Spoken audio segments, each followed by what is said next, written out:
Hello students, welcome back to our channel. Students, in this video we are going to derive the very important formulae for absolute and gauge pressure. This topic is from class 11th physics chapter mechanical properties of fluids. This derivation is very important and also the final result is very important, and many numericals come every year based on this formula. So let's start. Suppose we have a container and this container contains some liquid. This can be a container or a water body. Let's understand the formula first and then we will discuss what's happening. So let us say this is filled with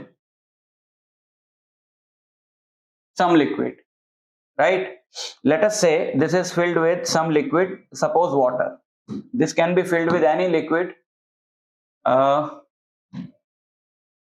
Okay, drawing गलत होगी थोड़ी सी.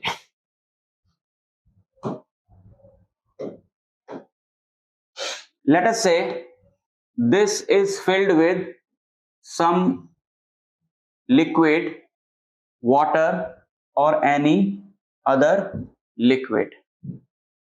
Leave it. I'll draw it myself. So this is the water. Now, if we take any point inside this liquid, what happens? There will be other particles around that point. Suppose we have a point here which is at a depth h from the surface of the liquid. Now at every point which is in the depth of a fluid, there is some pressure P, because it has particles around it and those particles are exerting forces on this particle, suppose P. So there is a pressure P. Okay, let us not name the particle. The pressure at this point is P and we are going to find the value of that pressure, right? So suppose there is a point which is lying at h depth below the surface of liquid, so we have to find the pressure at that point, and this is the derivation which is very important. Now what we will do, we will imagine a cylindrical portion of this liquid. This is a cylindrical portion of the same liquid. I am not saying that this is another cylinder which is placed inside the liquid. No, you just have to imagine this is a cylindrical part of the same liquid. Now the forces acting on this liquid are this part of the liquid, right? The forces acting on this part of the liquid are what? There is a pressure P1 which is being exerted on the upper face of this imaginary cylinder by the liquid which is above this liquid, and there is a pressure on the lower face by the liquid which is below the lower face of this cylinder, and there is also one more force which is the weight of this cylinder which is acting in the downward direction. Now if we consider that the whole liquid is in rest, that is the conditions are hydrostatic, when the liquid is at rest, so we can say that the net force acting on any portion of this liquid is zero. So the net force acting on this portion of the liquid is also zero. So let's draw the free body diagram of this liquid. So one force is acting in the downward direction, that is W, weight of this liquid, and there is one force which is acting in the upward direction, which is pressure P2 into area, because we have taken the area, the cross-sectional area of this part of the liquid as A. We have taken the cross-sectional area as A. So pressure is what? What is the formula of pressure? Pressure is force divided by area. So what is force? Force is obviously pressure into area. So if there is a pressure P2 from the downward direction, then the force acting on this face is P2 into A, and the force acting on the upward face is P1 into A, and that force is acting in the downward direction which is P2 into P1 into A. So since this whole cylindrical part is at rest, so we can say that the total force acting in the downward direction, that is P1A plus W, equal to P2A. P1A plus W equal to P2 into A. So W is, or we can write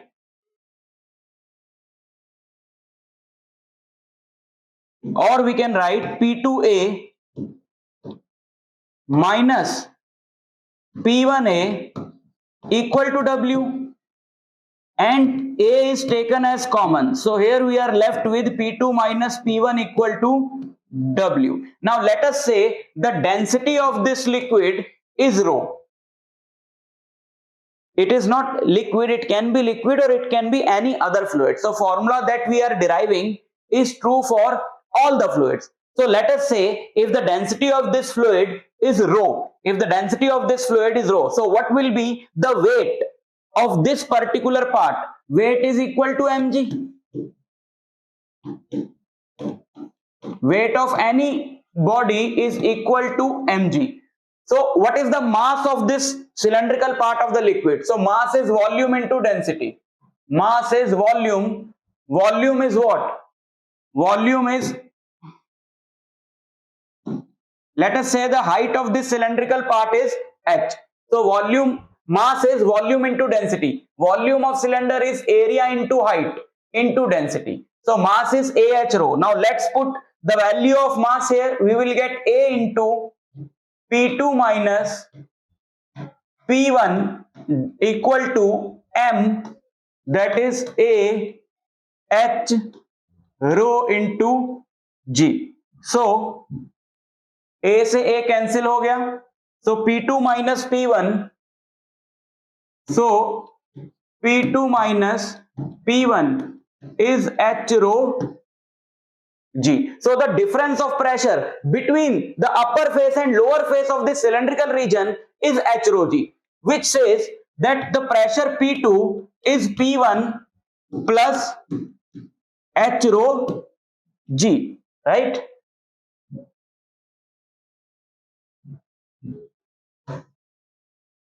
Which means that if we are going H depth downwards, then the pressure is increasing by H rho G, because when I was here the pressure was already P1. So when I am going H depth in the downward direction, the pressure has increased by H rho G, and that is important.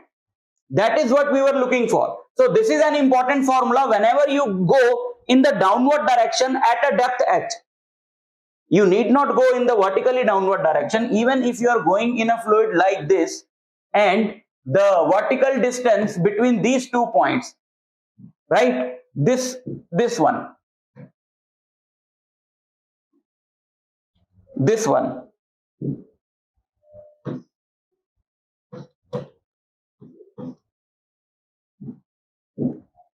is H, then the pressure at B minus the pressure at A is H rho G. So whenever you go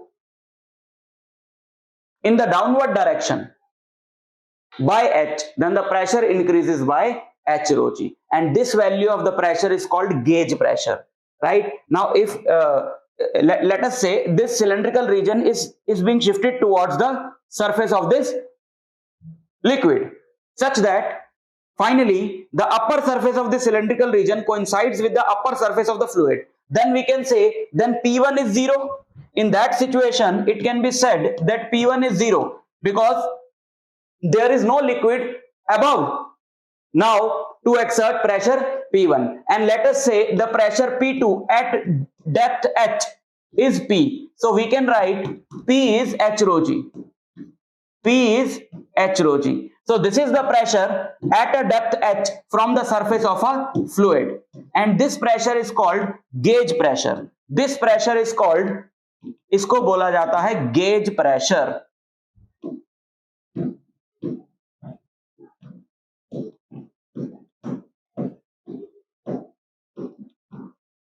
This pressure is called gauge pressure, right? Okay. Now we all know that suppose we are carrying out this experiment at in this room. So what happens? Everywhere another fluid is present, which is atmosphere. Which is atmosphere is what? It is a mixture of gases, and gases are fluids. So we are now at this time are also in a fluid. So there is another pressure which is acting from above on the surface of this liquid, which is nothing but the atmospheric pressure. Everywhere on the surface of this liquid, an atmosphere pressure is acting. Now let us say the atmosphere pressure is taken as PA. So the total pressure acting on, कहाँ लिखूं? यहाँ लिख देता हूं. The total pressure is what? PA plus H rho G.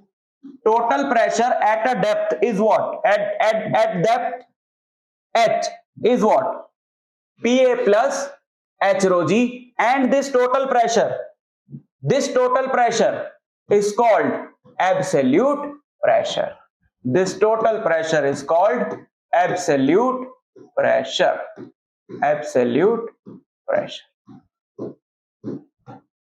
Right? So if we calculate the pressure due to the liquid part, due to the fluid only at a depth H, that is H rho G, which is called gauge pressure. But if we add the atmospheric pressure to it, then it is called absolute pressure. Right?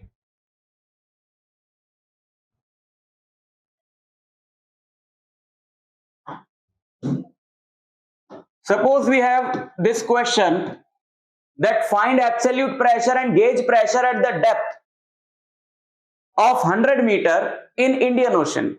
100 meter की depth पे we have to find absolute pressure and gauge pressure. So what is gauge pressure? H rho G, right? So what is the depth? It is 100, and the density of water. Obviously Indian Ocean contains water and not any other fluid. Let's take the value of G as 10. So the gauge pressure is 1, 2, 3, 4, 5, 6, 10 raised to power 6 Pascal. What is the SI unit of pressure? SI unit of pressure is Pascal. So this is 10 raised to power 6 Pascal. So what is absolute pressure? What is absolute pressure at this depth of 100 meter? What is absolute pressure? So absolute pressure is atmospheric pressure. Atmospheric pressure is 1 atm plus 10 raised to power 6 Pascal. So approximately we can say that it is again 10 raised to power, sorry, what am I writing? Sorry, very sorry. Okay.